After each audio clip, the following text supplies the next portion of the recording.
Hello, everyone, and welcome back to the CDL podcast channel. In this episode today, Brad's back. You know what we're doing? We're talking about EWC, and then I think we're gonna get you guys to take the pitchforks out in the comments. I think we're gonna redo our top 10 all-time list. It's always the best time of year to redo it after champs. Usually, for the most part, when legacies are changed, usually somebody moves up or down the list, or maybe gets closer to the top 10 and something to talk about.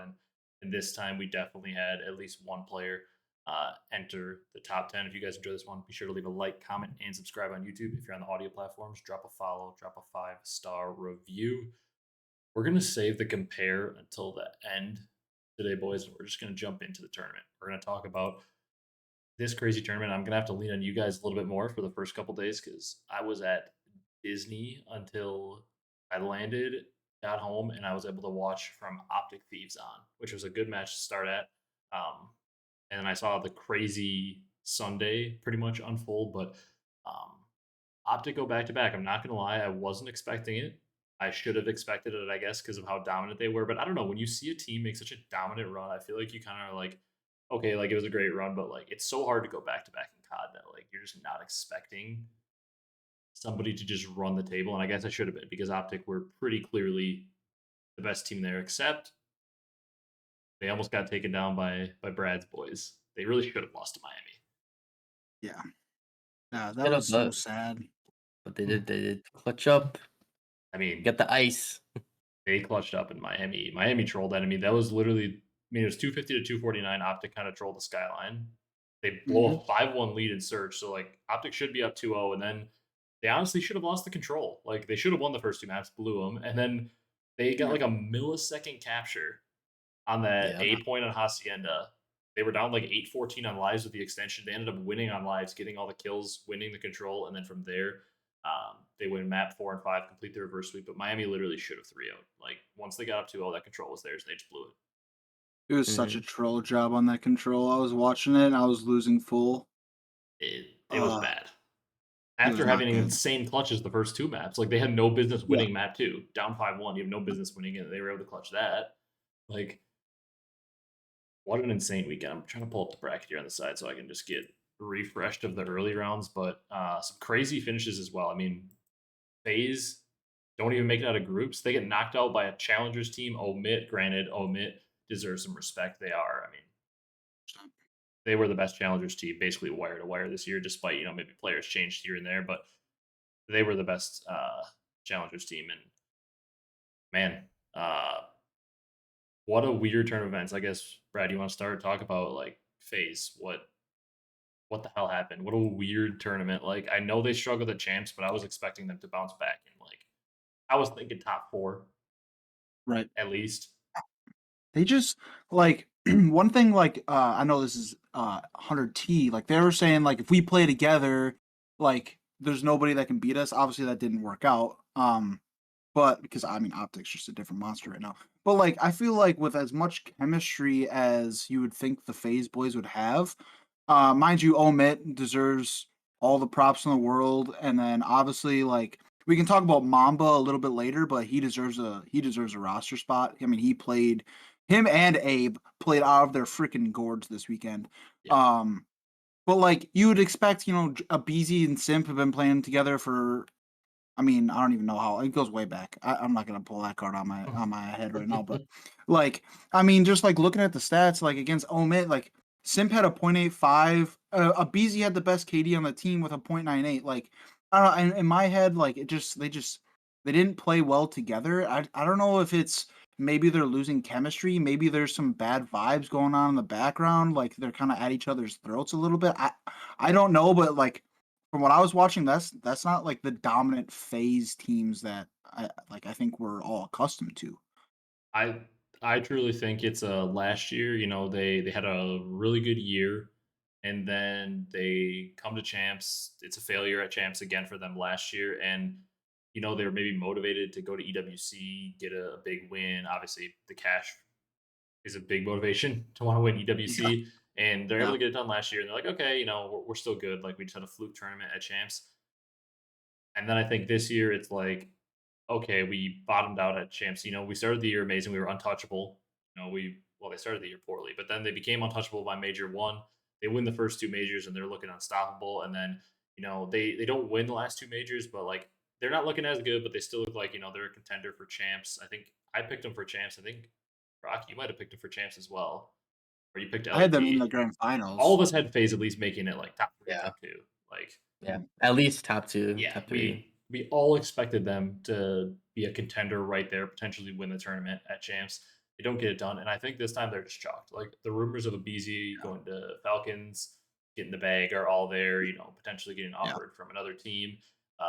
We all know like the relationship with Draza prior to going to FaZe was not great, and I don't know Right. that was very personal out of game stuff. Like significant others are involved. Like that's not stuff that's like super easy to get over. It's not like oh they just like talk trash to each other in game. Like there was some legit personal stuff that might be hard to get over, and like I don't know. I feel like Team Chem maybe just chalked, and maybe we underestimated that because like them losing to Heretics wasn't shocking because Heretics have been a top team for the past few months. Like they're very good, but I understand Omit Omit. deserves all the gas. Omit was a great challengers team, but at the end of the day, that's what they were. They were a challengers team, and I mean, FaZe was FaZe. They have no business in a normal circumstance losing to any challengers team. They should be, you know, a top three team guaranteed. They have been for. I mean, the CDL's been a thing. Right. There's no reason why FaZe should be struggling against a challenger team, just in general, because the caliber players that they have on the team. Yeah, I truly think it was just a like, okay, this team is just chalked, and Yeah. that's kind of what happened. Because like, I mean, what you want to go on the line of teams that were chalked. I think that's kind of what happened with Rocker or G2 as well. I think that Mhm. roster just kind of they couldn't win a game 5 down the stretch. They get smoked by G2, and then they lose to 5 fears exceeding Co in a map 5. And I think that was another case of like this team is just chalked, and like the roster mania. That's why like EWC beating after champs is also so weird because you're really not allowed to make changes. Whereas like that Rocker team knows they're blowing it up. So it's really Mhm. weird to go into a practice room and practice for 3 weeks before EWC knowing like you're blowing this team up. Like and he's sitting there like thinking like I'm dropping you two, and like Nero's like, well, I want to drop these two, and none of them want to play with each other next year, but they're like, okay, let's grind for a few weeks, and like whether you try as hard as you possibly can in that practice just isn't going to be as good knowing like your teammate next to you wants to drop you. Like the practice Right. isn't going to be Yeah. as good. Yeah, it's just like, okay, we'll play, but you're still getting dropped after this. Yeah. Yeah. Like But you can only drop one player, and like maybe they know they want to make a two-man. Like maybe Kenny and Nero know those two want to play together and they want to drop the other, but maybe like Geo thinks that Nero wants to play with him, and like, because you know how COD players are, COD pros, like they might be Yeah. Yeah. saying like Nero might be like, "Hey Geo, I want to play with you next year," but like he's also texting Kenny and being like, "Nah, I want to play with you," and like he's playing both sides Yeah. to try to like guarantee he has a roster spot. Like that's just an example. I have no idea what Nero and Kenny and Geo are doing, but like it's kind of like I feel like them practicing with each other is just it's so weird. Like Yeah.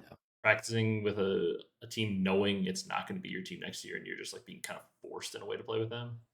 Mhm. I know, Yeah. like, so, like, I was scrolling on Twitter, um, and so I was seeing so much stuff of people saying like Simpin and BZ are washed, and I'm like, I don't see it. Like, I don't think they're washed at all. Like, I think they're two. I mean, all obviously we'll get to it later. All-time greats. They're phenomenal players. I just like you said, and I think a lot of people should understand more is that like once the team chemistry isn't there, like you're not going to be successful in this league because everybody, I mean, it seems like every single year more and more talent comes into the league. Like it's not, I mean, like we predicted, it's LAT and FaZe are the top two talents in the league. Like obviously they're really really good, but like I feel like as the league progresses every single year, it's truly like any given team Sunday or Saturday or for the Yep. line. Like I don't know, Yeah, yeah. I mean the Simp and BZ wash thing is just funny. Like they had a bad end of the year, but like I mean they Wow, then also won 2 tournaments this year. Right. Like yeah, they're I, washed, but they won 2 tournaments still. I think That's they insane might. standards. I think they might blow it up and like might make some changes. I have a feeling this isn't enough any intel, but I have a feeling that like 2 of the 3 of the trio. I mean, I think Draza is so gone from that team. Yeah. It's Yeah. like he was gone before EWC. Like they already Yeah. maybe didn't like the person that much, and then like the year ended up finishing so poorly, and Draza Mhm. kind of he played poorly at champs. And again, Draza's still an excellent player, but like I think that he's far and gone. So it's like, will the trio just pick up a new fourth like they've done for the entire CDL, um, or will they go ahead and split up? Like I feel like it's going to be some combo of two. Like either the terrors are going to stay and they're going to let go of Celium. I feel like the most likely outcome is Celium and Simp stay because there's just roster rumors that come out aren't always accurate, but where there's smoke, there's fire usually. And like a BZ to Falcons has just been like drilled into our head for so long now that they're Yeah. going to try to offer him the bag that like I don't know if he goes to Falcons, but I feel like with how much that's been talked about and like some stuff I've seen, like I feel like there's a very good chance that BZ is going to go play for Falcons because again, like Yeah. it's like okay, you can continue to play with Simp or you can get the bag that I've heard players and Falcons are getting. Like I can't blame a BZ for taking that because Right. at the end of the day, you have a limited window to make this money in COD, and like if you're getting the salaries offered to you that Falcons is offering, especially because like they're not even going to be. It's not like they're going to be a bad team. Like they're going to have Right. Pred, Formidable team. they're gonna have Pred and Abizi, which that sub duo alone is gonna, make you a competitive team, and then they're probably gonna be able to snag some pretty solid ARs. Like, Yeah. 100%. I don't think that the trio is gonna stick, and it's the first time. Like last year, it was like okay, after champs, they're maybe gonna make a change, but then EWC, it was like, well, I guess they're probably not going to. But this is the first time, champs didn't go well. EWC went even worse. Like, Yeah. I Mhm. think the trio might finally split up. But again, I think it's a grass isn't always greener situation too. Like everybody right now is like, oh my god, they have to split because they played so horribly. But like, Mhm. it's pretty damn hard to have better years than those two. I mean, just like year by year, BO4 they come together and they're basically unstoppable. MW19, they don't end up winning it all, but they win a bunch of tournaments and they're in every final. Like Mhm. Cold War, everybody knows there how dominant they were. Like Vanguard, they didn't end up winning events, but they got 4 second places. They got second place at every single event. Like, You're basically just Surge this year. yeah, they weren't winning, but they like find me anybody else basically that gets a second place in every tournament. Like it's still hard to do. And then Yeah. basically every year from there on out, they just continue to win a tournament or two every single year. And it's like, yes, like the grass is like literally and figuratively greener for a BZ if he goes to Falcons in terms of money wise. But I don't know. I'm interested to see what FaZe does. They're probably the most intriguing team to me. Um, yeah, I guess your thoughts. You guys think the trio sticks or splits? I mean, do we all agree Draza is definitely Guys, That's, unless yeah. unless for some reason the whole trio leaves and then maybe they want to keep Draza to like build around. That'd be the only way Draza's on FaZe next year is if the whole trio is gone. Right. I definitely would say Draws is gone, Yeah. and like you said, we've heard a lot of BZ talk, so and they haven't won in a couple years together, like champs, I would say. So Dude, time for a change. That BZ's thinking. I think LAT is about to have a devious team. Because Yeah. let's move on to them. They lose to Optic. They get out of groups, but they lose to Optic. I'm trying to pull up their group here. They beat Gentlemates, which whatever. They lose to Surge in a Mat 5, and then they beat Gentlemates again. They just farm Gentlemates to get out of groups. Uh, Yep. they beat I love Gentlemates twice. So like really, 100 T's weekend was losing to Vancouver Surge and to Optic. Our first and second place team, and then farming Gentlemates twice to get out of groups. Again, losing to Surge and Optic isn't anything like too crazy. Like those are the two teams that were in the finals at both champs at EWC. Like those are very good teams. Mhm. But Brock, you and I were relentlessly flamed for saying LAT was potentially going to make a change. I don't know if you saw the comments in that video, but like we were basically called morons. Brad, I was told to stop talking because I thought LAT was potentially going to make a change. Now it's like I would say it's more likely than not that LAT makes a change. Would you guys agree? Oh, 100%. Yeah. Like, I think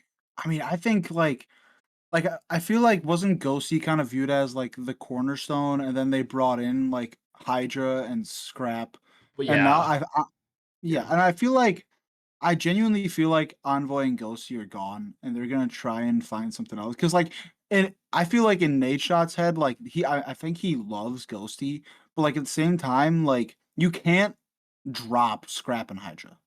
Oh, no, Like, Scrap and Hydra are y- insanely safe They're good. unless they yeah, want to like cut costs or something and want to sell them off like they did with the right, champs roster. Like that'd be the only way Scrap and mhm, Hydra because they're under contract. Yeah. right. I mean, I think. Honestly, Go ahead. I wouldn't be surprised to see a move for Joe Deceives for 100T. I feel like he's just the kind of guy Nate Shot would go after, genuinely, to fill Had him in once that envoy already. role. Yeah, We already had him. Yeah, I don't. I don't think Ultra's getting rid of him for Yeah, any the question cost. that we need to see, this is why the contracts. You don't need to make public what they're making, but they need to make the years of the contracts public because like Joe could be a team option for next year, and there's no point for us to even talk about him because Yeah. right. they're not going to get rid of him. Like Joe is, he's one of the best players in the league. Like you're not getting rid of him. But if he has a Right. player option or is a free agent, it's worthwhile to talk about Joe because he instantly becomes one of the hottest names in the market. That's why they need to release this publicly because Yeah. you're talking about Joe, and I agree. Joe would be a great target for them. Joe would be a great target for a lot of teams out there. FaZe, he'd be a great target Literally any team. if they're going to split up. He'd be a great one to replace him. But like Joe could have a team option. You know, they're not going to move on from him. Like he's a cornerstone Yeah. type player. hmm I mean, Ghosty was their cornerstone. You know, with the team with Nasty and Joe and Kremp, like he was their cornerstone because he was like their guy. You know, he's good in content and everything. And then all of a sudden, you know, Scrap and Hydra become available. They're trying. I mean, it's pretty well documented now that Scrap and Hydra were trying very hard to get on Optic last offseason. But Optic Hecz wanted to do it. That's like basically what came out on the Flycast. Hecz was like, we're dropping Kenny and Bread and we're picking up Scrap and Hydra, and their team was going to be Scrap, Dashy, Hydra, and shottzyy, which that team is Jeez. like talk about Insane. you think LAT's a super team, well replace Ghosty and Envoy with shottzyy and Dashy. Like that's Yeah. an insane super team. But it wasn't really confirmed who did it, but I'm assuming it's a player on the team or multiple players on the team, aka shottzyy and Dashy, or one or the other. Probably shottzyy was Yep. like, no, we can't make the change. Like we just won champs, which like I get both sides of it. It's hard to make a change after you won champs, but like also with Hecz being like, dude, these are literally probably the two best players in the game. Like Yeah. Gotta go so for it. I think they're going to make the change as well. I would say I think it's more likely. Brad, you said do you think Ghosty is like Nate Shot's guy? I agree. Like I think they Mhm. love Ghosty, but I think Envoy's more likely to stay because he's Agreed. also been on LAT before. He's won them a world Horrible. championship. Scrap instantly, like even though everything seemed kind of chalk for them, Scrap instantly went That's to Scrap's guy. he went to Envoy's defense on Twitter. People were saying like Envoy sucks, and he instantly like first thing he did on Twitter after they lost to Optic was defend Envoy. And like I think they're gonna move on from Ghosty. I don't know if that's the right decision or not. Depends on who they get. Like if Celium is actually available, and they can get Celium. Like just the idea of Yes. putting Celium and Scrap next to each other, like Yeah. is fun. So I think they'll probably do that. Another guy that really fits in the team is kind of hilarious because Draza would fit really well here, but we obviously know uh, Beef. the connection with LAT and Nate and everything is great, but obviously we know Scrap and Draza are not playing together. Um, Yeah. in terms of gameplay wise, though, it really would fit really, really, really, really well. That'd be I mean, just my that'd be crazy if they just teamed up after all that beef. Yeah. if they're just looking to keep Envoy and make a one man, I mean, obviously, if they can get one of the tiny terrors, they should be doing that. Yep. I mean, my plug will always be. I know people bash him. My plug will always be Kenny back to Kenny? LAT here. Kenny? Yeah, Kenny makes an insane amount of sense here because this team talent wasn't the issue. They just broke down when it mattered most. Mhm. Mhm. You know who doesn't break down when it matters most? He elevates his teams. I mean, he joined a team Yep. that always broke down. Optic always broke down when it mattered most before Kenny, and he won them. So I think Kenny, the pairing makes a lot of sense, especially if they do keep Envoy. Kenny and Envoy won a world championship together. They both have history with Thieves. So if they do keep Envoy, I feel like Kenny makes a lot of sense. Um, again, I'm not saying they should drop Ghosty for Kenny, but I'm just saying I think they are going to move on from Ghosty, especially from some stuff I've heard. So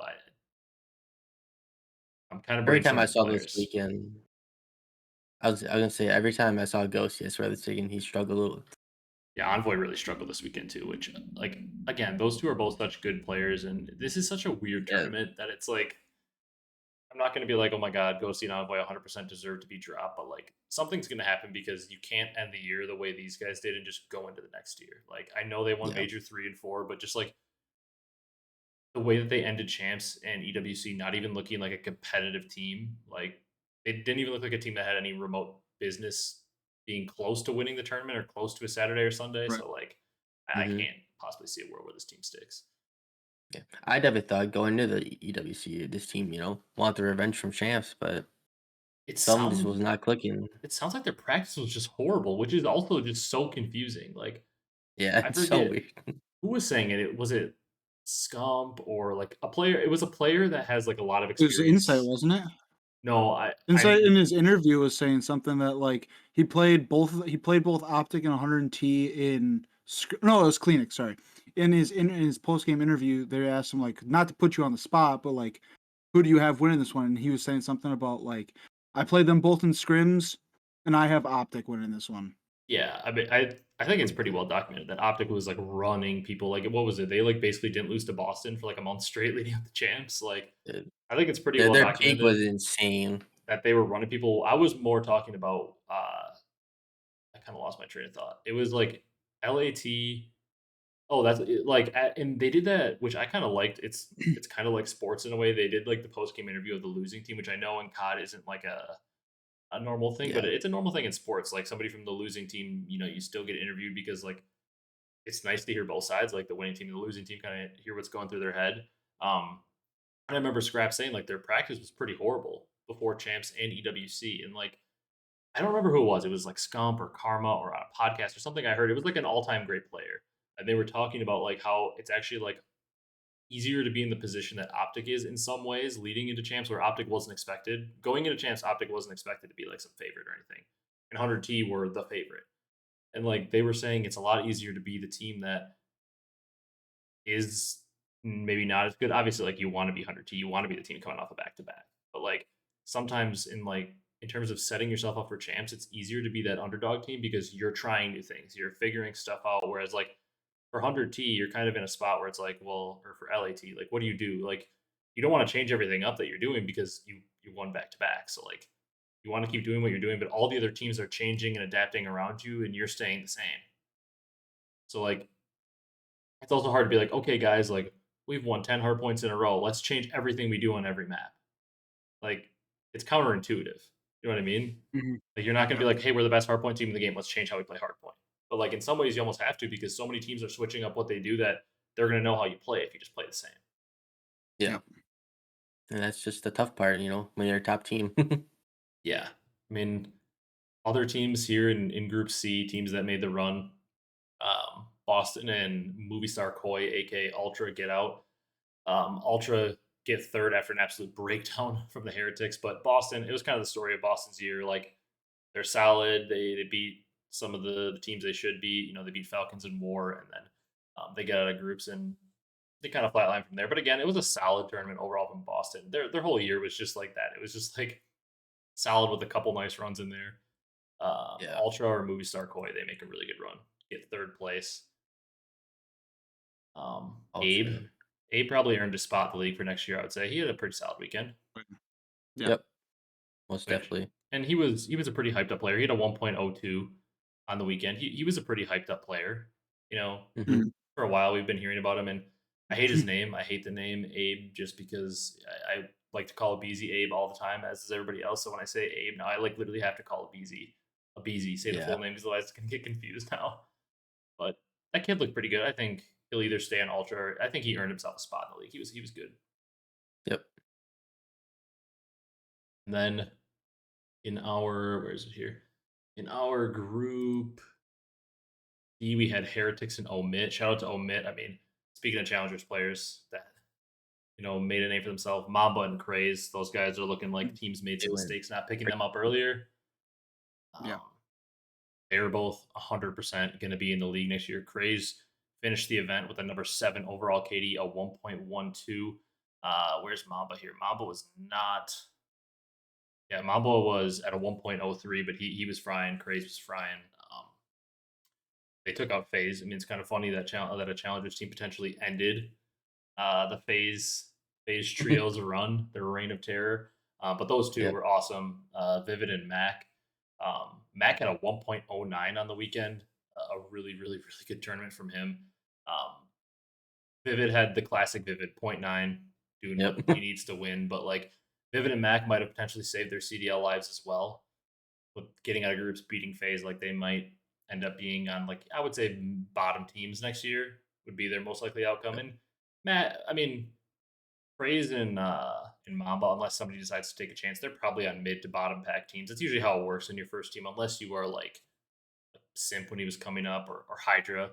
Even Hydra was on Right. like a mid pack team early on. Like unless you're like literally talked about like the top dogs, like when illey was coming up, like Yeah. you usually don't end up on a top team right away. You're usually on like a mid to low tier team. Yep. But those guys were awesome this weekend. Any other? Where do you think those guys are going to land? Give me a random org for both those guys. Better be in the CDL. Better not be in mid again. Carolina. It's not a bad shot. I was thinking Minnesota. Yeah, Minnesota's definitely. I mean, they're going to blow it up. Like they keep. I would say Yeah. Minnesota keeps one at most two players, so that makes sense. But like, I was thinking they'd keep LAG. Geo and Nero, to be honest. yeah, LAG is always a good shout because they're always picking up 4 new players. That So was there's bad. always a decent chance. But I feel like everybody knows that they're. Although I guess LAG does have like money again with the backing, so like they might actually be able to put together a good roster if Yeah. somebody over there can ever build a roster. It seems to be a roster building issue over there. Yeah, they keep picking up recycled players that they already had in years past. Yeah, I guess we can end it up talking about the guys on the screen here. Optic. I mean, Jesus. what an end to the year. I mean, where was it? I saw a post in the Zoo Mafia community I was going to read. Yeah, Optic ended the year across champs and EWC with a 30-6 map count, an 83.3% win rate. That included 13-1 in Hardpoint, 8-4 in S&D, and 9-1 in Control. They ended the year in the final 2 tournaments with a 22-2 respawn record. That's just absurd. Just their average score in Hardpoint. Okay, also they were 13-1 in Hardpoint. Their average score was 249.9 to 170 because the only map they lost, they had 249 against Miami. Yep. So literally, their one map loss, they Wild. had 249. It couldn't have actually been closer. Yeah. So if they just close out that Miami match, they would have been 14-0 across the final 2 tournaments in Hardpoint. And like usually when you see a team like this, 13-1 in Hardpoint, 9-1 in Control. I mean, it was the story of the Optic Dynasty for a long time, Brock. Like they just destroyed you in Respawn, but they would just like go on droughts and Search where they couldn't win. This team was 8-4 in Search. They won Yep. 2/3 of their Search matches. So like They're well rounded. really, really, really good. I mean, 22-2 to end the year in Respawn, especially considering like they won 2 tournaments. Obviously, you're gonna win 2 tournaments when you're 22-2 in Respawn, but like they were playing some good teams in there. Obviously, like they were making runs in champs and EWC, but like that's insane. They're it's hard to call them the most dominant team we've ever seen, but like their end to the year. What the hell? Pretty damn dominant. One of the best finishes we've ever seen. That's for sure. I mean, who had a more dominant end to the year? Like I was trying to think about it, like Cold War phase. They lost like Major 4 or something, or they lost like because they They lost to lost going into Surge. champs, didn't they? No, they won. They won Cold War champs, but they lost like the major right before that. That was when they got upset by Surge, who like couldn't win a match. Yeah. Octane. Didn't they have yeah, they got like top 8, I think. Yeah. So like they kind of like limped out. Like LAT Vanguard was pretty dominant, going like winning the last major and then winning champs. Yep. What I was thinking of. They were pretty dominant. Like MW2 was like I don't know, they were weird. Like NYSL was like really good, but I wouldn't say they were like dominant because they weren't like the clear cut favorite going into champs. Yeah. Yeah, I don't know. I Vegas Legion, anybody? I don't even know if they've won back-to-back matches.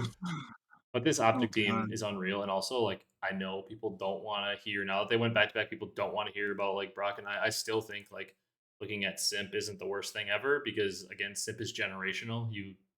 If he's ever Yes. available, no matter what your roster is, you evaluate your roster. But obviously, He's again, available. as we said before, Huke has 100% earned his spot in this team. You don't win champs at EWC back to back and deserve to be dropped. He played extremely well, I would assume.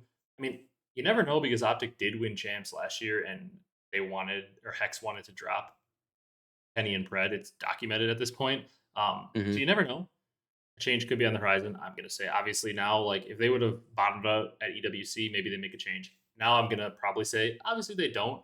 Like we said, we think like 11 teams are gonna change. And if they lose EWC, maybe they pick up like a simp if he's available. Now they're probably gonna stick, but it's also a perfect storm for Optic, Brock, because who are free agents after BO7? There's two players that play AR and sub that are going to be free agents again. Hydra. Scrap and Hydra. So it's the perfect situation because it's also well documented now that Thieves were a pretty clear cut second choice. Scrap and Hydra wanted to be on Optic badly last Yep. year. So this is the perfect situation for Optic because you can run it back with your team who looked amazing, and one of two things could happen. They continue to just dominate, which is pretty unlikely. I mean, it's pretty unlikely that this team is gonna win 90% of their respawns next year. I mean, it's not gonna happen. They're not gonna win 85% of their maps this year or next year. Like, even if they're really good, like they're not gonna win 85% of their maps. That would literally be the greatest team of all time. Yeah. But one of Never two know. things could You never happen. know. Yeah, they could be amazing still next year. They could win multiple events. Maybe they win another ring or just have an amazing year and they're able to stick. Or they bring into next year and all of a sudden the team doesn't look as good, and all of a sudden you could just insert Scrap and Hydra. So Optic have an insane luxury right now. I feel like you guys can just go in with this team next year. If they're amazing, they just keep sticking and everything's great. If not, Scrap and Hydra are free agents at the end of the year, and you pick those two up. Like Optic is just they're set. They are set. Man. I don't feel bad for Huke. I hope like that they bring him back at least for next year. Oh, they're yeah. Because he Yeah. played out of his mind this. When they picked him up again, and then obviously in champs, obviously in EWC, he played phenomenally. Like you said, he 100% earned his spot on the team. But like, I kind of feel bad for the guy because I feel like he's Mhm. just like on and off, dropped on his head, and then like, Oh yeah. oh, we want you back, and it's just like, I mean, he's a two-time world champ now. It's 6 like chips, this guy, yeah, he doesn't like he should be able to be on a team and like stick. dude. Like I just feel bad for the guy. I feel like his peak is higher, and I feel like he probably overall is viewed as the better player, Brock. But his career reminds me so much of somebody. Maybe not like the way things went down for him, but just like the player and like people's thoughts of the player. He reminds me so much of somebody. He's Uh, a another two-time world champ. He reminds Clay, me no, he reminds me a lot Ah, of They Apathy. play app. Because it's like so Hook has So 6 chips good. in 2 rings. Apathy has, I believe, 7 chips in 2 rings. And like Yes. Apathy was another player that it was like a lot of times people were like, he's just not really that good. He's like a solid sub, but like I don't know. And then like the whole year Apathy would be like a good sub. He would be on a good team, his NV team would be really good, and it'd be like, okay, Apathy's a solid player. And then champs would come around and he would just go super sane and just like Hmm. dominate everybody. Apathy was a champs player. He just dominated at champs, is what he did. And that's not necessarily what Hook does, but I feel like Hook's kind of the same way. It's like people kind of just like disrespect him all the time. I mean, like you and I are guilty of it at times. And it's like, yeah, Hook's really not that great. But like then you sit down and you're like, okay, I mean, he's a 2-time world champ. He's won six tournaments. So like it's kind of hard to, bash him. Like it is crazy though, because he's had such a weird career because like he comes up and he's like supposed to be like a generational talent, basically. And yeah. early on, he's as hyped, as advertised. He doesn't win a tournament in AW, but he comes up and he's just dominating everyone. Then all of a Hmm. sudden, can't play in BO3, age restriction. Goes to Halo, dominates in Halo. Is an extremely good player over in Halo. Comes back, his team, he reforms basically the team Temp, Slasher, Hook, and Classic. He reforms that team from AW that got a million second places in World War II, and then it's underwhelming, and he overall doesn't really have an amazing year. So it's like, wait, Yep. Is Hook the guy that we were promised, or was AW a fluke? Uh, and then BO4, he has a pretty good individual year, but team success doesn't follow. And then MW19, he obviously finally gets his ring online, gets his ring, and it's like, okay, here he is. Hooks, he's finally here. And then all of a sudden next year he's dropped And then from there, Cold War, he spells his name wrong on a COVID test, can't play in the Yep. tournament. And like, Unlucky. then he talks about his struggles, with Adderall when he was on Empire and how it kind of hurt his career. And then you go into Vanguard and he gets the random win with LAG and then doesn't even make it to champs. And then Yeah. MW2, he gets randomly on Optic after being dropped by LAG, and they get a million second places. And MW3, he's on Surge, kind of a whatever year, and then like he's just all over the place. And it's like he's had a lot of years where it's like a more of a down year, but then like so it's like okay, he's had plenty of down years. Is he going to do that again? But it's like I mean, he just went back to back and won his second ring, so I feel bad for him too, though, Brad. I see what you're saying because it's like how many people win champs and then EWC, it's their second ring, and they're talked about like, well, Simp is available, like. Right. But again, like Unfortunate thing. there are very few players that like I can't even think of more than really two players that like I wouldn't in terms of just SMGs. I'm saying not ARs because it's kind of a different conversation. But in terms of just SMGs, there may be two players that like if you told me I had to drop Sim for them, I wouldn't pick up the phone. Like, you can argue Yeah. shottzyy now and Hydra. Those are the two guys that maybe like if you call me and say, "Hey, you want to pick up Sim for this player?" I'm just probably hanging up. But every other player in the league, I'm answering for. I'm like, "Wait, Sim's available?" Like, Yeah. 100%. he's a And the generational player as well. crazy part is like I understand why they dropped Huke for Pred, but like in the quals he had a 1.18. Like it's not like Yeah. he was even like he was the second best player on the team behind shottzyy in Major 1.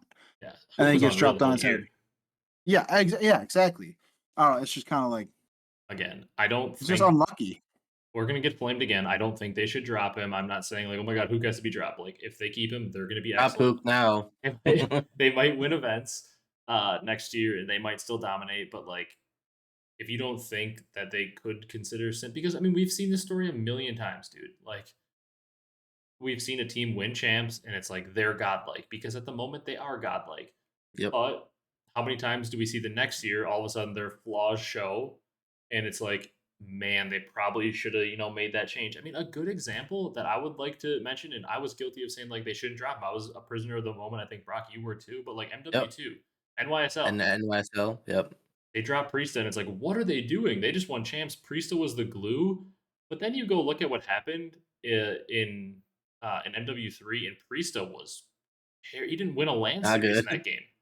He was so Yeah. bad, and Sib was awesome. Sib was their best player at champs. Sib was probably better than Hydra at that champs in the finals. Like Yep. Sib was Definitely. incredible at that champs and was the reason, like was a main reason. Like if they have Priest on that team, they're not in the finals. So it's like Yeah. Yeah. at the end of the day, like it seems like, oh my god, you should never drop a player. And like, but again, like if you have the chance to upgrade, like I don't think anybody is arguing that Huke is a better player than Simp.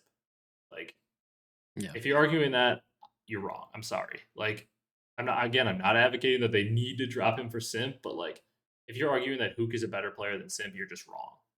Like, Yeah. Simp is a better player than Huke. With that said, Huke earned his spot, and I hope Optic keeps the roster because I will just feel like Brad said, I will just feel so genuinely bad for the dude if He's Optic drops him again. It's like, dude, what the hell do you want me to do? I just won you back to yeah.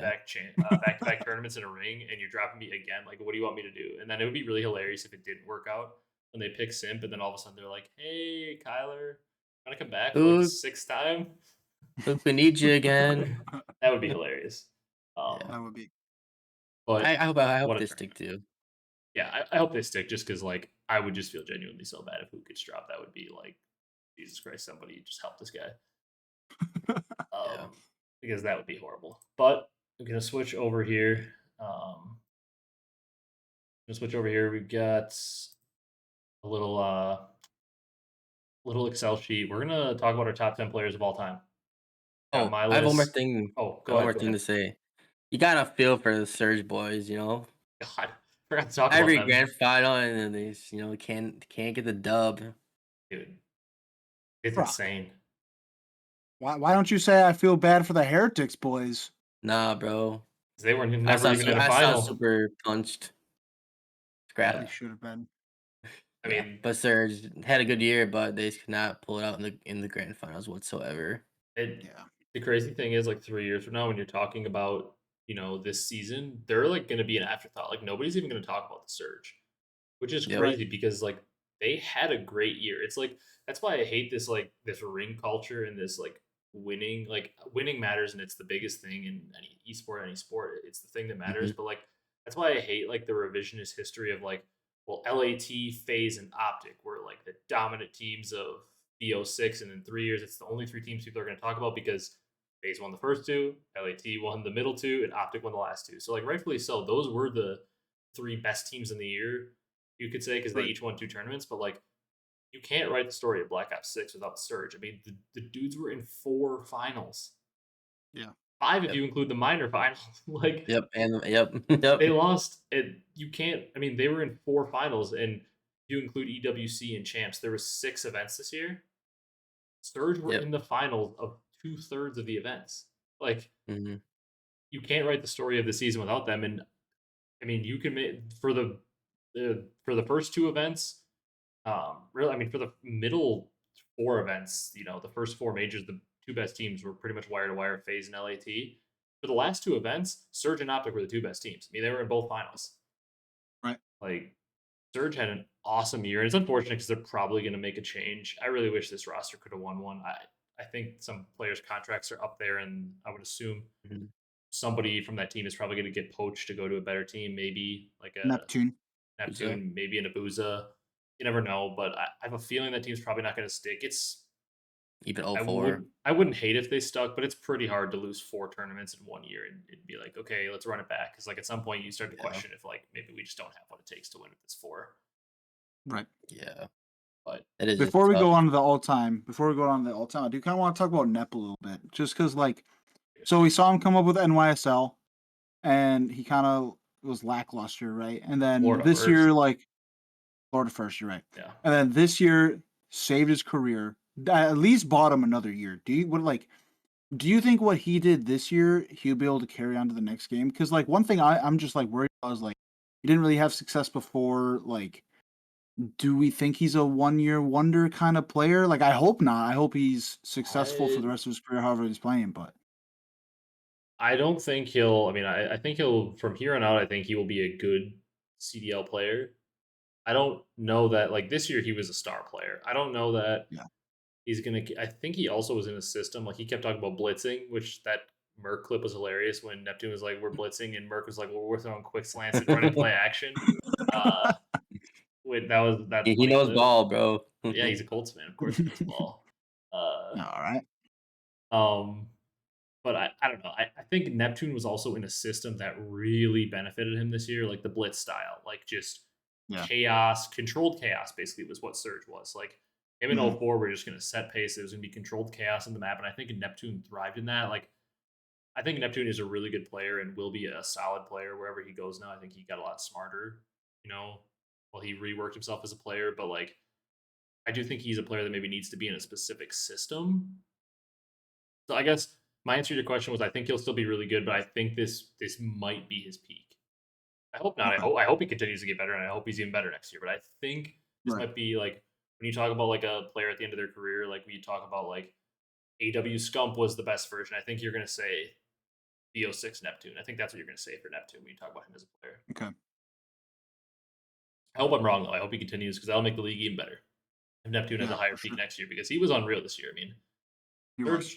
Surge were ass before Neptune joined the team. Like That's right. he turned that team around. They were so terrible. Yeah. Uh, all right, boys. I want to hear Brad's number 10 player first. It's listed as me and then Brock and then Brad. I want to hear, we're doing our top 10 players of all time. This is not, I mean, I know the boys on around the CDL, they did their top 30 CDL players of all time, strictly CDL accolades. That's not what we're doing. We're doing COD history, all of COD. I would like sometime in the offseason to do a CDL only one because it is crazy how much that changes. I mean, Crim goes from like Yeah. basically the undisputed one to like definitely still somewhere in the mix of the top players because he does have a ring in the CDL era. But like a guy like Karma goes from, a top 3 player all time to like not even sniffing the list because he retired halfway through the first season. Like Right. it's kind of crazy, like the way it changed. But we're doing this is all time. This is not just CDL. Because I mean, it's kind of funny because now the CDL GOAT is probably more undisputed even than the all-time GOAT. Shottzyy is so clearly the CDL GOAT now. Yeah. Like Won there's everything. and just he's 3 rings in the CDL area. He's won like half the rings. Yeah. In the CDL area. He's so clearly the CDL GOAT, like maybe even more clearly than Crim is the GOAT, at least in my opinion. But there's maybe even more of a debate for the Crim thing. But Brad, actually no, Brad might have a shock factor. I'm gonna actually say Brad for last. I'll go first as my number 10. I'll type it in here. I did some debating. I think there's a number of players, and we'll talk about honorable mentions uh later. But yeah, I'm gonna put him here. For my number 10, I got Hecz.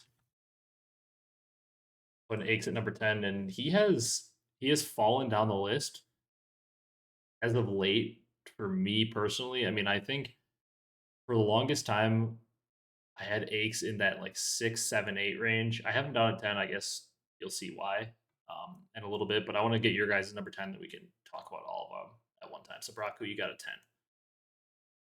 Uh, for me, it's hard to tell. Some of these players that I kind of can't remember because I don't really watch like their whole careers. Yeah, Like Aches and TP more so, I would say. yeah, Even though they do have like 2 chips and they have wins, 17 and 16 major wins. yeah. But I think I put TP at my 10. Yeah, Teep 10. Yeah. I like it. I like Teep never gets love. I'm just gonna put Teep here. Teep never gets love. I literally was thinking of like 10 names you could say. Uh Yeah. I didn't think anybody was gonna put Teep on the list. I feel like Teep gets. I think Brad and I like we joined the call. You were on your way, and Brad and I talked about how Teep gets like crazy disrespect. Like I don't think I've ever even considered putting Teep in my top 10, but he's always like in that like 10 to 15 range is probably where he should be Hmm. because he is the seventh most wins out. I mean, I have the list up on my other monitor. He's 16 wins in a ring, but like his wins are so concentrated. Like all of his wins were in like BO2 and Ghost. Like he won so many tournaments in such a short window that like in my opinion, I don't think he can crack the top 10 just because longevity matters a lot. Hmm. So I don't think he can crack the top 10 for me. And like you can make the same debate for Aches. Honestly, Aches' longevity really wasn't anything crazy either. Like he won like basically all of his tournaments in BO2 and Ghost. And then that World War II ring like saved Aches' legacy because it made his window of his wins go from BO2 to AW, and then it extended it up to World War II. And it was another ring. But I feel like people in the comments are not going to like the T pick, but I like people respecting the OGs, so I like it. Brad, you were in diapers when TP played, so who do you have at 10? Okay.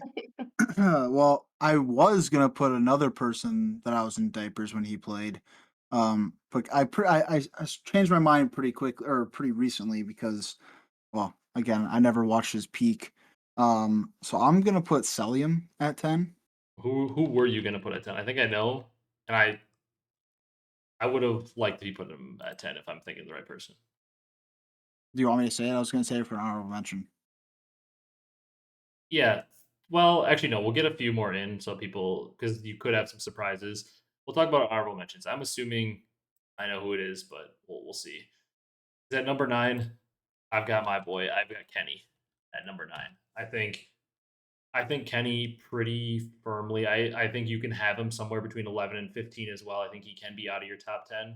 Um, I kind of looked, him and Aches, they both have the 2 rings. Aches obviously does have the head-to-head win in World War II finals over Kenny. Hmm. Um, and Kenny has 10 chips compared to Aches 17. I kind of weighed that and I was like, Kenny, he played in 2 years pre CDL, but he's had a lot less tournaments. Kenny's longevity is also pretty damn typical. He was like arguably the best player in the game in World War II, and he still won chips and a champs last year. So I mean that's 2018. That's like 2017/18. He was winning chips all the way until last year 2024. So like a 7 or 8 year window from him winning chips that's pretty damn good longevity to win chips 7 or 8 years apart. And also he was a pretty damn good player in AW before he got banned by the age limit as well. So, like the longevity from Kenny is typical, like winning events in 2 years prior to the CDL and then winning champs. Um, you know, 5, 6 years into the CDL, like his longevity is pretty good. His peak, people like to bash him now, but his peak as a player also, like he has been one of the best players in the game.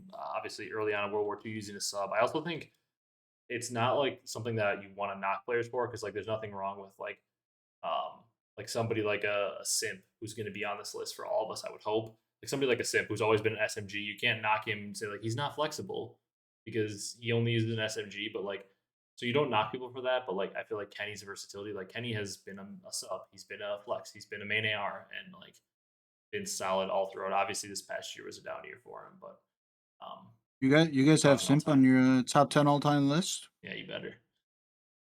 Yep.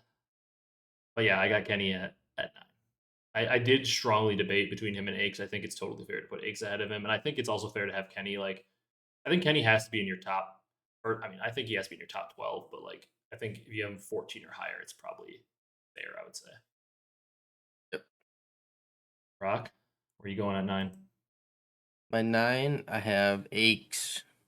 You did go with the duo Hecz, and for those of you youngins out there, Hecz and Teep were the duo. I mean, until They were. Scump and Formal, Hecz and Teep were the best duo of all time. They were like pretty Mhm. widely viewed as that the best duo of all time. They'd won. I mean, they basically won all their chips together for the most part. They won like uh, Basically, except like everything. except like the AW Columbus chip and then World War II champs. They basically like Mm. won all their chips together. Um, I like it. Any other thoughts behind Hecz at 9? I was actually curious if you were gonna put Hecz on your list because I feel like if Teep is on there, that means because Hecz was the best player. So like Yeah. if Teep is on your list, Hecz, in my opinion, has to be because like Mm. Yeah. he's the better player of the duo. Yeah. I mean, I put him on there, even though I watched him, but not I would say as much as these other players that I have on the list as well. Yeah. But he's still at 17 wins and 2 chips. Brock, I Yeah. am still so thrown off by you putting Teep on your list, and I'm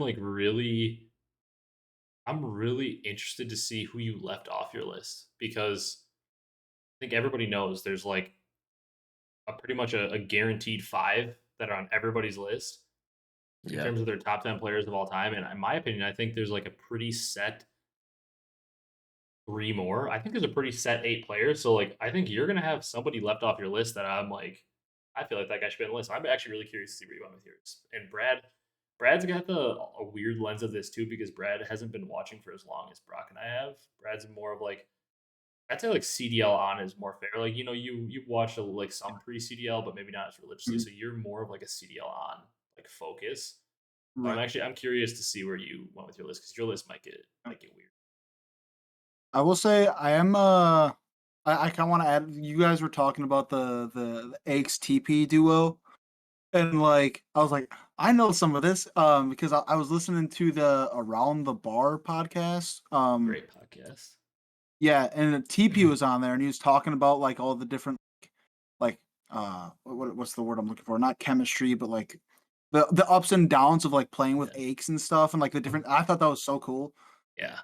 Everything that Hitch does for podcasts. So that he like basically has my 2 favorite podcasts. Around the Bar and the Flycast are like the 2 podcasts that I listen to every episode. So that's a really good podcast. He interviews a lot of different people on there too. So go check that out if you Yeah. haven't. But Brad, Mhm. who you got ahead of Salim in your number 9 spot? I have Ryan's boy Kenny. So obviously I didn't watch as much before, but then like I watched him obviously on Optic, and like just the way like he turned it around. Like I was just like it seems like he just like, and I went back and watched his other champs performance as well, and it's just like I mean he's so clutch, and he just like he does everything right, and it's just like Probably the smartest player in the I league. I yeah I had to put him up there because obviously he won the 2 rings, and not even like the 2 rings, but like what he did for those 2 teams, like to get them those rings was just like yeah, I mean how can he not be in the top 10 in my eyes? And he stepped up and he was in that. I still think he was like the biggest momentum swing in that finals against New York. Like he was the tone setter. He had Yeah. a stretch run on that map 1 hardpoint in Optics champs win that like it was a close map. Like they could have lost that first map, and Kenny just had like an 8 streak or whatever it was, where he just propelled them. He willed them to a win, and just like he went crazy at the end of that map. They win, and Yeah. obviously everybody knows the rest of that story. Optic dominates that finals, and they win. Obviously, the thing with Kenny right now is people are going to be like, "How can you have him in your top 10 just based on recency bias?" Because he had a bad year this year. Like Kenny Right. had his first really down year of his career. I mean, team wise, maybe he had some other years that Cold War weren't the best, but he was a pretty damn good individual player in that game. And like Mhm. Kenny has it all. Like he's had games where he's like an individually top player. He's arguably the smartest player in the league at any given moment. Just an all around elite player. He's my favorite player, so I'm biased on it. But like he's an all around unreal player. Like I don't Is it all? if you somebody has him in your top 10, I don't think you can say it's a faded take. And like that's why the recency bias is so insane too, because up until last year, like do you remember after last champs, everybody called him the CDL era GOAT? Yep. Like literally everybody said that until shottzyy won champs this year. It was pretty much an undisputed fact. Everybody called Kenny the CDL GOAT. So like people that argue that he's not top 10 is hilarious because of one down year. Because like if somebody is the GOAT of an era of your sport, how are they not top 10 all time? You know what I'm saying? Like, if he's the Yeah. GOAT of a 5 year window of like a 15-year esport, so if he was like the GOAT of a third of your esport and he's somehow not a top 10, that's why it's like the logic just makes no sense. But I got him at 9. Brad does as well. He could be the guy Brock left off your list. I have no idea. I'm curious to see where you're gonna go with that. My, Oh, nu- yeah, you go with your number 8. my number 8, I had Kenny. Okay, so you did. I'm never gonna put down somebody putting him higher on the list. Uh, I did put him at 8. pretty much same reasons for what we were probably saying. I'm assuming clutch factor, Yeah. just like yeah, Kenny Does at it 8, I think all. is fair. Yeah. Sub AR does it all. Okay, so this 6, 7, 8 is actually still where I'm not 100% sure because again, like I change up my top 3. I'm pretty confident in my top 3 the way I have it ordered, but my 4, especially with what Shotzi's done, to end this year, my Hmm. 4 through 8 is just so specifically my 6 through 8. I have 3 players that I want to put 6 through 8, but I every day basically in my head change where I want to put them. Yeah. Brad, who do you have at number 8? I have a BZ. Okay. Just like what he's done with FaZe. Obviously, he's arguably had one of the top subs of all time, arguably with Simp playing next to him, Yeah. and obviously Cell is all. I mean, number 10.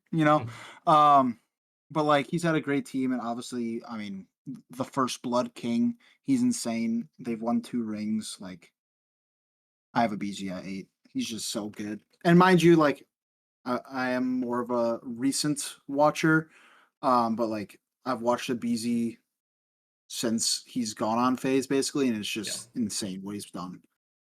Yeah. I mean, for me, Abizi is one of the 3 players that I don't know how to order in 6 through 8.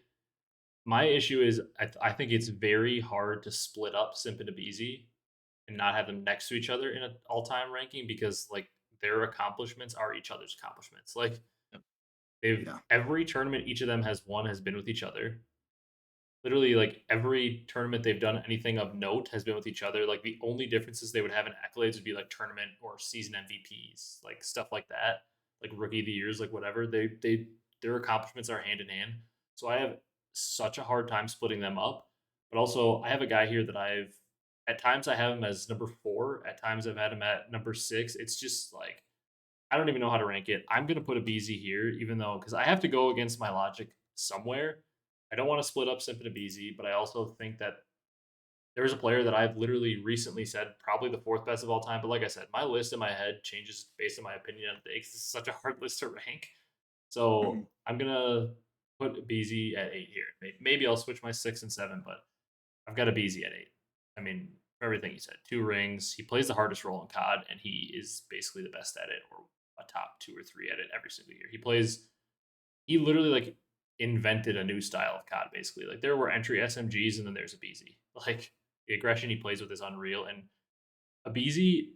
Why he's so damn good and why you can argue he's higher is because he plays the hardest role to be consistent at, and he's so damn consistent. Like Yep. his role is basically impossible to do consistently, and he is just always good. Like it's unreal what he's done. Which I'll just go ahead and put my 7 up there. I'm splitting the tiny tears. I got Clay at 7.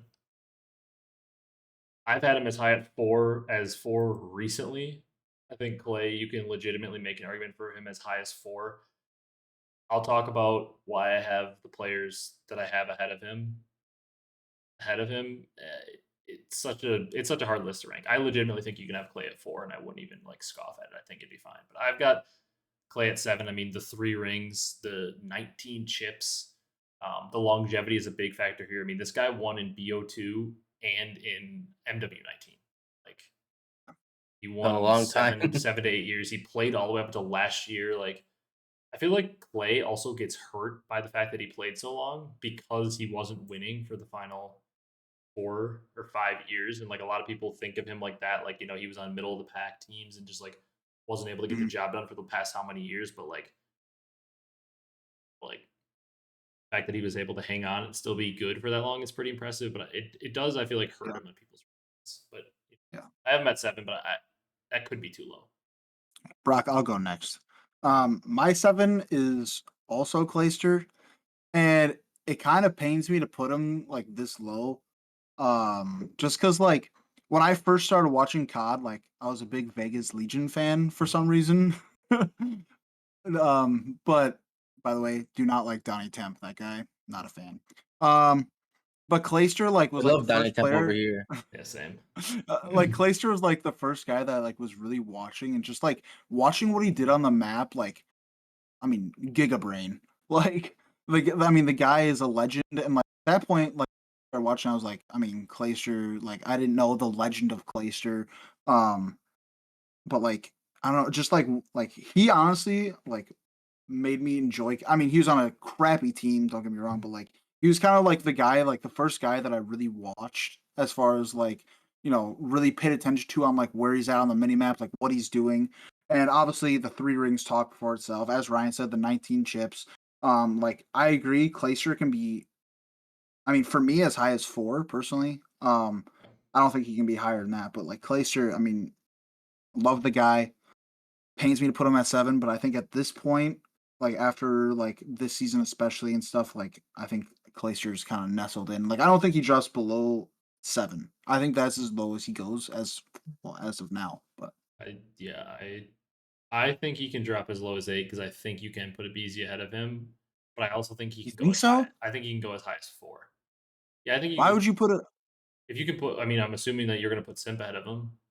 If you can put Simp ahead of him, you can put a BZ. They have the same accomplishments.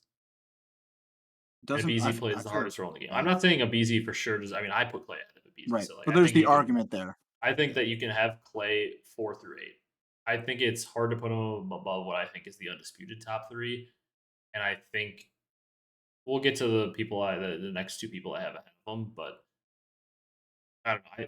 We did a ranking a little bit ago, like a month or 2 ago with Brock and I put Clay above Formal, and I like, yeah, and then I kind of thought about it more, and I kind of have now flipped to the side where I want to put Formal ahead of him, but I don't know. You can have Clay as low as 8 in my opinion, and I think he has to be 8 or higher because I also think people disrespect his peak. Yeah. Because of the fact that he wasn't a top tier player maybe for the past 4 years of his career because he played so damn long. But like, I mean, Clayster's peak, like, you can make a legit argument.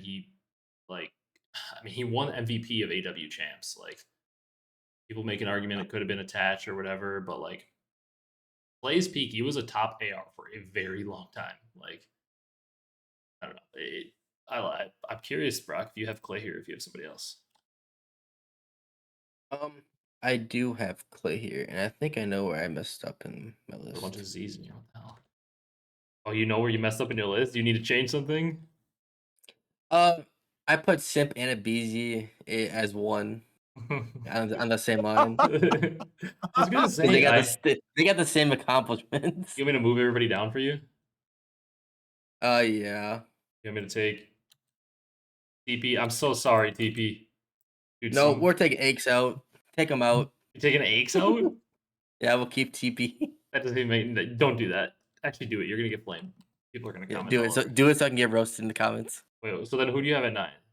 You have 9 would be Kenny then. Kenny then at 9, and you have who at 8 then? I guess Clay would be 8, Clay 8, and then you have and then 7 would be out of Beezy. BZ. Okay. Yeah. Dude, I was okay because I was gonna say there's like a pretty damn firm 8 that needs to be in the top 10, and the fact that you had Deep means that like somebody like that bottom group, that Kenny, Celium, JCap, those guys, like that means you were leaving one of those guys off, and I was like, who the hell are you leaving off? I was so confused.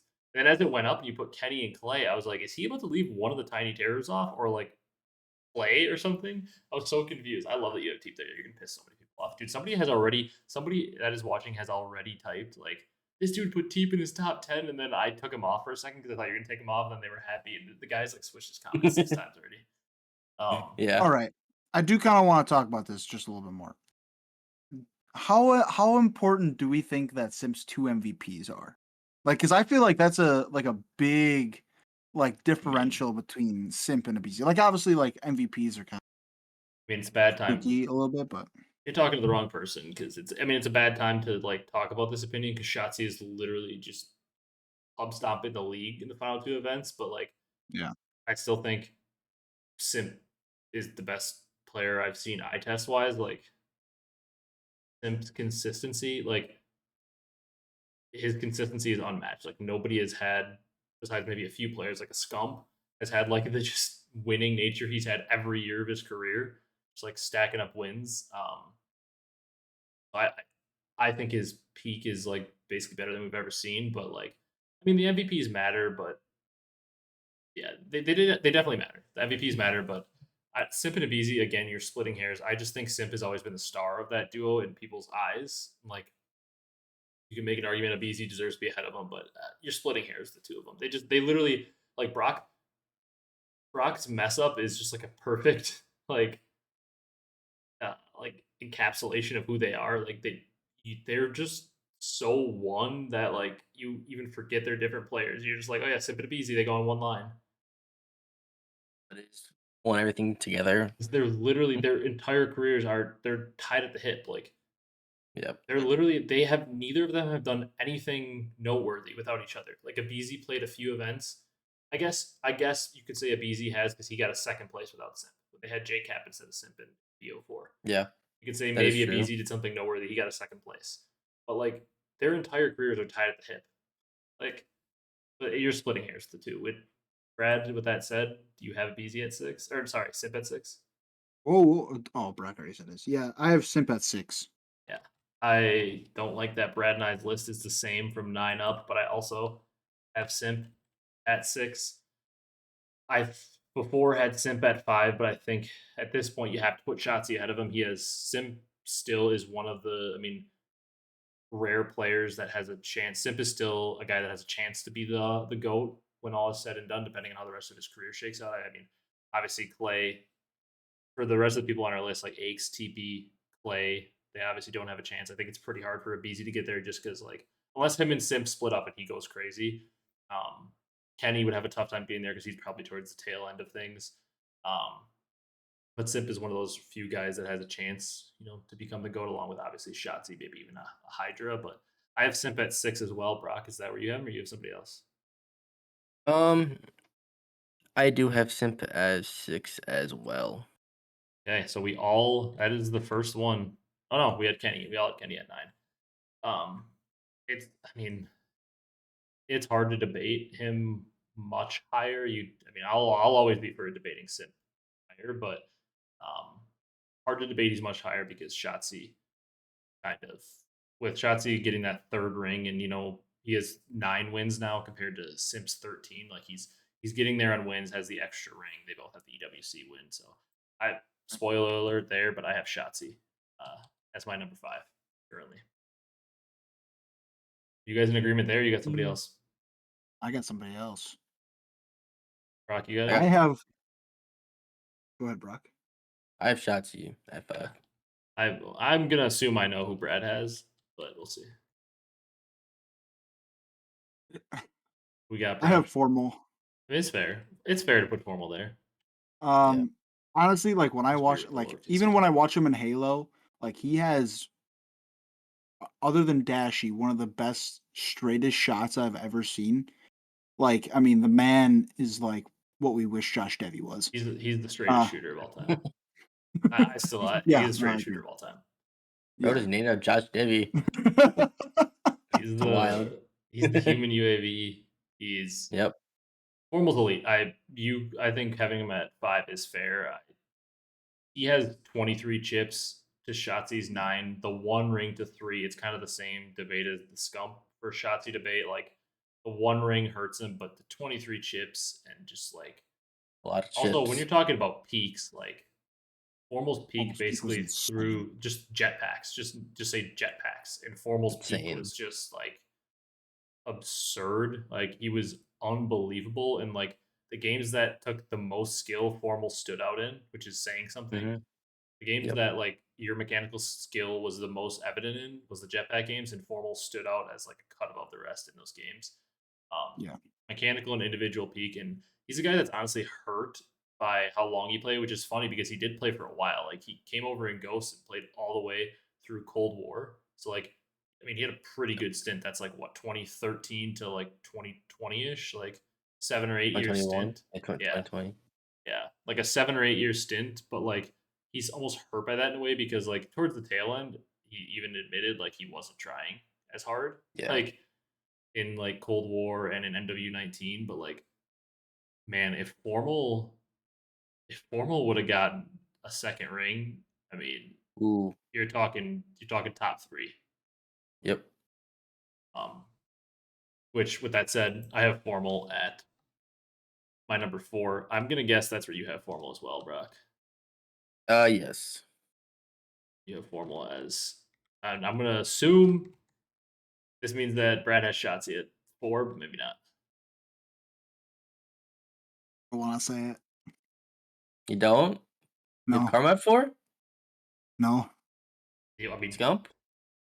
I have Scump at 4. that's crazy. I'm not denying the fact like what he's done for Call of Duty is Crazy. insane. Hey, hear me out. Nameless is shocked. Scump. Okay, Scump is Roast him in phenomenal. the comments below. I never really watched his peak. Like I've only like seen highlights and stuff like that, and it's just like, I know what he's done for Call of Duty is insane. Like I watch all of his content. I I obviously watch all of his Brad, his stuff. peak was his whole career. Yeah. That's true. Yeah. Yeah, but I don't know, just the one ring. Like obviously, we're splitting hairs here, but Scump's peak. I'm not. That's literally, there's Yeah. nobody else you can say that for. Scump's peak was his career. Dude He retired. went out He retired with a 1.1. 1.12. He retired with a 1.12 in mid-year. He is one of the only Yeah. players you can legitimately say like his peak was his career. Like wire to wire, he was just one of the best players in the game. I think having him at 4 is like actually insane. Insultingly low. I think it's insane. But I'm assuming I know. I would hope I know the 3 players that you have ahead of him in whatever order. But like, I get it. Again, it's the same argument for the Formal shottzyy. Like, it's the exact same argument. Like, it's 3 rings to 1. So that's a tough look for Scump because it's like, okay, he has 3 rings to 1, but at the same time, like you said, Scump has such a big impact on the game, and I think Scump suffered in terms of winning in some ways because of the impact. And I know Brock will know exactly what I'm talking about here, but like, in order to grow the game to what it is, Scump suffered in some ways with teams because like he played. I mean, he was unreal in BO2 and Ghost Champs. His BO2 roster, like they were some good players, but like Nade Shot and Big Timer and who's the other player on their BO2 roster, Brock? Why am I blanking? Was it Merc? Yes. Is Merc on their BO2 champs roster? I can't even remember now. JCap was on there for a little bit in BO1 and stuff. I can't remember. But anyways, like his roster in BO2, like he was going to battle against the Cold Dynasty with Nade Shot and Big Timer. Like good players all time, but like, you know, Big Timer was towards the end of his career at that point. Yeah. His accolades are kind of crazy. He still has 9 wins and he barely played. Yeah. And then in Ghost, he's playing with Nade Shot, Clay, and Bose. And almost if they don't have an absolute choke fest on the second half of a Sovereign Dom, they potentially take out Cole and maybe he wins the second ring. So like in the setup of him helping to build the league, like he played with some teams that maybe weren't at the level of we could have been played at. Because Brad probably doesn't know this piece of history, but like Scump was supposed to be the guy that joined Complexity, not Karma. Scump was supposed to join Crim, Hecz, and TP and be their fourth, but he didn't want to leave Optic because he was building something. Now, like Scump talks about that all the time, but like if he would have taken the Cole roster, he's the GOAT.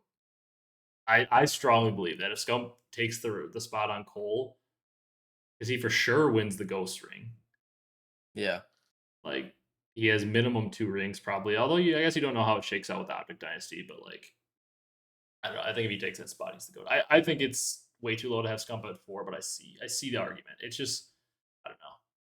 shottzyy 9 chips to 30 chips for Scump is kind of crazy. I do want to give the disclaimer. My 2, 3, and 4, I was literally just like bouncing around, like constantly. I was like, oh boy, but yeah, flame me in the comments. I know Scump's the hero. My bad. I love you, Scump. That actually it's the best. I'm just gonna like put it in giant letters. Brad had Scump aware.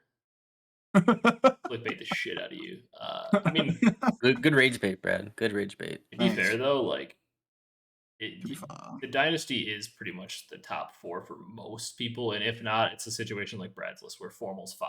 He's like right there. But with that said, I have Karma at 3. I think Brock and I have pretty firmly the same top 3. Do you have Karma at 3, Brock, or do you have? Sure do. Yeah. Who do you have at 3, Brad? shottzyy. Yeah, I was gonna say.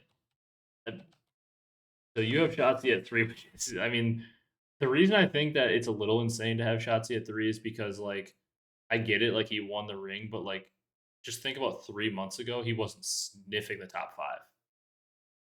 I get that he won a ring, so that makes a big difference. Like I'm not saying like okay, well 3 months ago he wasn't, because like in the same way that like if Simp would have won, he would have been right up here too, because he would have had his 3rd ring. But like I don't know, shottzyy I think will be up here for sure one day. Like because I mean if he wins another ring, he's got the most rings of all time. He's got 4 rings. Like he for sure will be up here in my opinion one day. Like I think he probably passes Formal for sure, and we'll see what happens with Karma. But I don't even know if he passes. It's such a weird debate. Like he might be ahead of Formal now. I don't know, but hard to tell. Karma's just like Karma has how many chips? 24 chips, 3rd most all time, and he has 3 rings. So it's like they have the same amount of rings. Karma does have one thing in terms of his rings on shottzyy. He's got 3 LAN rings. Mm-hmm. He's the only player in the world with 3 LAN rings, which is, I mean, that's a big deal. But, I mean, it's 3 rings to 3 rings, and then Karma's got 15 more chips. So there's also shottzy's also had fewer opportunities. Or shottzyy has had fewer opportunities. He has. They have fewer opportunities, but in terms of rings, has he had fewer opportunities?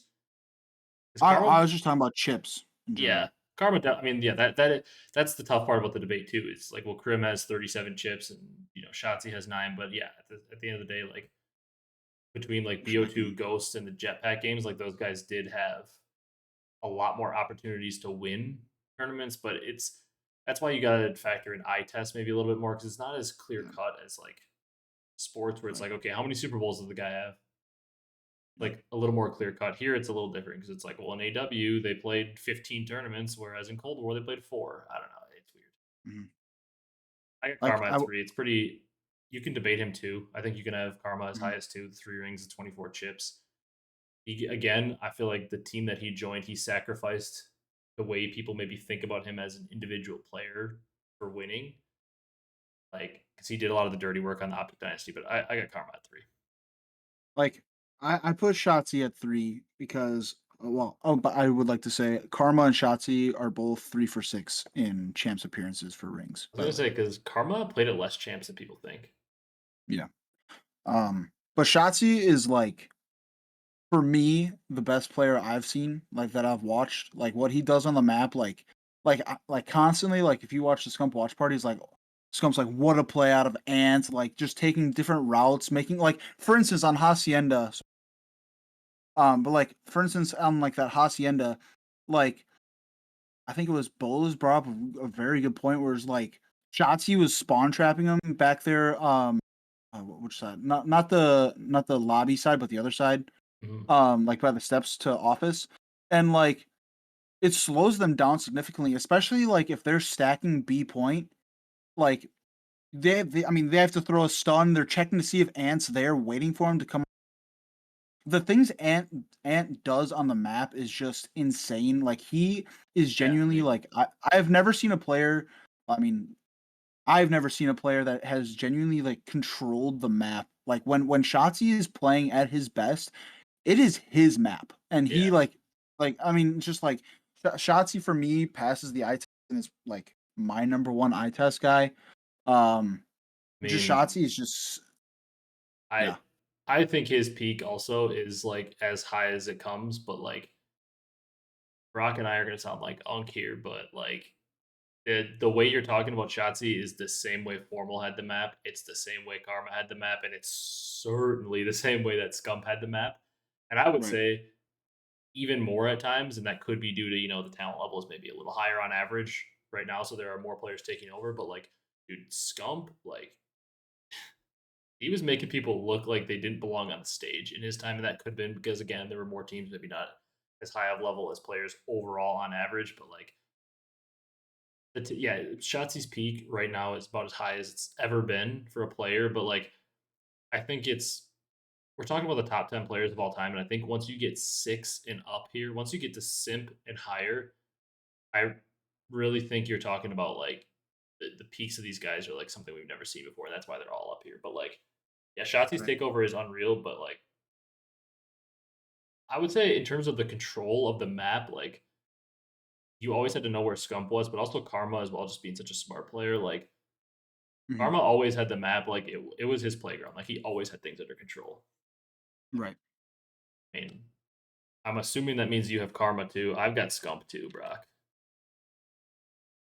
I also have Scumper Jumper 2. Brad, I'm assuming you have Karma too, unless you went with.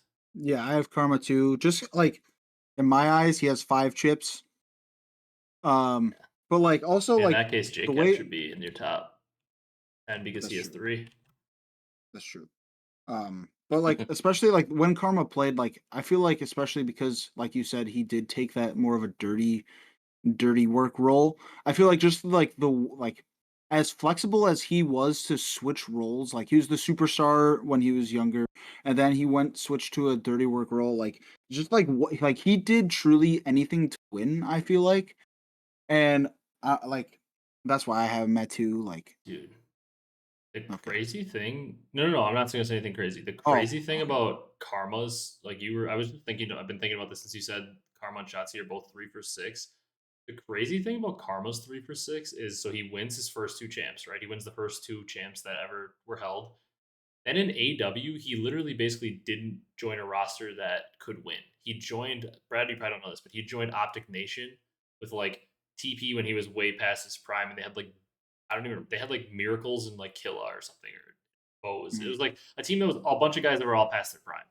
And Yeah. Karma joined their team literally because they wanted him, they knew Nadeshot was maybe going to be done soon, and they wanted to have like his rights and control him so he could go on the main roster. So he basically like, he appeared at AW champs, but he wasn't even with the roster that they were like actually trying with.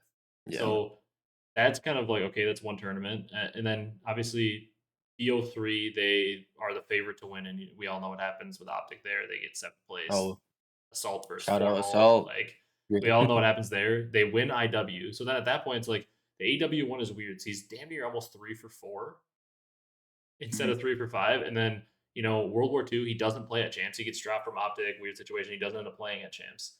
And then BO4 they're up 5-2 or on payload or 5-3 on payload. If they win that, they're probably in the grand finals, and he would have had a chance. So he like legitimately could have almost gone 4 for 5, right. Mm-hmm. or been in And 4 out of 5 finals where he actually legitimately played with like a real team. right. And Yeah. touching on that, like where he got dropped, like shout out to the Around the Bar podcast again, but like they had Karma on and and he was talking about that, and he said he got dropped and didn't end up playing, and he was literally like, I didn't want to play for anybody else. I didn't want to play with anybody else. So Yeah, like, yeah, I mean it makes sense, but like, I mean what it's could have hard. been? It's got. I mean, it's got to be like in any sport too. Like if you're on like a dynasty type team or like an absolutely dominant team, and like if you're on a team that's winning the Super Bowl or like competing for championships every year, and then you're asked to go play for a team that's gone 3-14 the last 3 years, and you're Right. at the end of your career, it's kind of hard. It's like, okay, well, I'm just so used to dominating and winning. Like, am I really gonna go play for some terrible team? Like, Right. you know what I mean? So it's like, I don't know. It's tough, but yeah, he ends up coming back and they win an event right away with him in BO4. But I have Scump at too. I mean, we talked about it at length. I still think individual peak wise and like in terms of just strictly eye talent, like take out the accolades, I still think I would put Scump one. I think his individual peak is still the best in terms of longevity and peak, but it's just so hard to deny Crim. I mean, the 37 wins in the 3 rings compared to the 30 and 1 for Scump, it's hard to deny. And people, in a way, kind of like Clay, in my opinion, like people like to discount what Crim did because maybe the tail end he wasn't as good of a player and he held on for super long. But Crim's peak also, like Ghost Crim, there's a reason people always talk about Ghost Crim. Like he was a demon, an absolute beast. The COD Pro to Racer. Yeah, and yeah, now he's over there racing cars. All right. Ooh, I accidentally turned off Brad's cam there for a second. My bad. I know I had a hot take, but come on now. We're gonna do the CDL compare to wrap it up here. If it wants to load for me, there we go. We went 6 for 6 in our last episode. We obviously didn't have an official episode last week because I was on vacation. But my God, Brock, it's a question I just like to defer to you on. Oh no. Which game had a slower long range time to kill, World War II or World War World at II. War? I was gonna say the same thing, dude. Those older games had some quick TTKs. Which player It has was World at War or what? It was World at War or World War II? Which player? This is funny. It should be which team has a higher Call of Duty lane earnings all time, Luminosity or Huntsman? So this is weird because Gosh. Huntsman only were 1 year, but they won a couple home series and they finished third at champs. Luminosity won multiple events and had some decent top 4 champs placings. Luminosity? The money was so You much think? less. They won a few tournaments though, and the ones that Huntsman won were just home series. And there was less money. I think it might be Yeah. Luminosity. It was Luminosity 1 point basically 27 or 22 million to 760 Oh. because they won. Yeah, They won that's some. 1 year though for Optic for Chicago Yeah, Huntsman. the money was just way more when Huntsman were playing, but. Which Yeah. player had a longer? This is my question. Had a longer drought since their last top 4 placing at champs, Slacked or Zuma? Zuma doesn't have any in the CDL era, and he finished top 4 at World War II? World War II. Was his last one. Slacked didn't have any CDL era. Slacked might be IW. Is it Slacked? His longer drought. Yeah, it's Slacked because he didn't finish top 4 because he slammed LAT or 100T into losers, but it's Slacked. Yeah. Yeah, Yep, Infinite Slacked. Warfare World War II. Right, Brad, you knew that one. Oh yeah. Which player had a higher or averaged a higher SDKD ratio this season through Major 3, Snoopy or Cammy? It's gotta be Snoopy. It's gotta be Snoop. Snoopy, yeah. Snoop with a 1.1 to 0.9.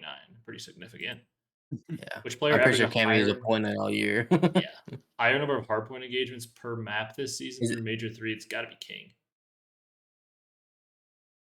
I'm down for King. Alien versus King. It is King 40 Yeah. or 50.2 to 45. Damn. To go 6 for 6, boys. Which team has a higher win percentage against FaZe? Not this damn question. Come on, Ultra or Brad. Surge? Which is it? What is it, I Brad? think I actually know what this is. I think I know too. Oh boy. Is it Wait. I think I know what this is because it's a mind game. I'm pretty sure. I could be so wrong. is it Ultra? I think it's Surge. And the reason I think it's Surge is because I remember, shout out to PD, our boy PD. I remember one time me saying, like, Ultra always seemed to play FaZe tough. And he looked up the stats. And it was like granted, this was like a window from like Cold War to like Vanguard or MW2. But basically, FaZe was like 14-1 against Ultra. Like they ran them. Well, despite Ultra always being like a top team, FaZe like ran them. But recently with Scrap, they were running FaZe because remember Scrap always beat Draza. Yeah, I want to say it's Surge because they're also always competitive. But are you down to say Surge? It might be wrong. I'm down to say Surge. It was wrong. It was Ultra 41-37. Wow, no way. look who's selling now. Dude, 41 seems crazy because I remember our boy PD posting something in the comments of like literally FaZe had like a crazy run. Ultra hadn't beat them in like 10 plus matches in a row. But I remember I would figure Sal Surge because they beat him like this year, beat him a couple times yeah, with Fred and Sib era and that too, yeah, and they're always Surge, competitive yeah. with against FaZe. So But I mean, at the same time, also Ultra, I was that's why I kind of second guessed at the end though, because like Scrap was running them for a while with that was Scrap right. always beat Yeah, Draza for a while over the last few years when he was on Ultra. and now they should just team up. Now they can win the champs together. Maybe Dude, I would die. It's not gonna happen, but I would die if it did. that would be just a perfect storm. Yeah. That's going to do it for this one. If you guys enjoyed, be sure to leave a like, comment, and subscribe on YouTube. If you're on the audio platforms, drop a follow, drop a 5-star review. Comment down below your top 10s. Anybody that comments on the video, I want to see your top 10s. I want to see if you guys have anybody different. I feel like, that the Optic Dynasty, Clay, the Tiny Terrors, and shottzyy are like, that was when I was confused about yours, Brock. I feel like because the Optic Dynasty takes out 4 spots, I feel like Clay has to be up there, so he takes out a 5th. I feel like shottzyy now has to be up there, so he takes out a 6th, and I think the Tiny Terrors have to be there. So it takes Yeah, out the 7th and 8th. So it leaves basically 2 open spots, and in my opinion, I mean, this is basically our honorable mentions list. I'm assuming, Brad, you were talking about JCap early on. You were thinking about putting him on there. He's definitely a Yep. guy that I think like 9 and 10 can be Hecz, TP, Celium, JCap, Kenny. I think Aqua. you can make an argument. I think you can make an argument for Octane and maybe even Arcitys? Arcitys because the nine wins, 2 rings. Like he people Yeah. disrespect the recency, but like then I think after there you probably have to stop. Maybe like an apathy because of the 2 rings, but I think like you're 9 and 10. Yeah, you got what? You got Hecz, TP, Cell, JCap, Kenny, Octane, maybe RC. So you have like 7 players that I think it's pretty fair to choose between. Mhm. Maybe this offseason we'll do a top 30 and really get into do some research and we'll really get in. Because I honestly think the more interesting part of the debate is the 9 through 30. I don't know if you guys agree with that, but I think it's more interesting, like the 9 through 30, because like everybody has the Yeah. Optic Dynasty in their top 5 somewhere. Like shottzy's up in everybody's top 6 now. Sipitabeezy or somewhere. Like I said, like the top 8, I feel like is pretty solidified. But like where people really might differ is like that 9 through. Like somebody might have JCap 9, and I might have 14, which is a crazy difference. Like talking about all time, Mhm. like 9 to 14 is crazy. But like I said, if you guys enjoy this one, be sure to leave a like, comment, and subscribe on YouTube. If you're on the audio platforms, drop a follow, drop a 5-star review, and we will see you guys next week.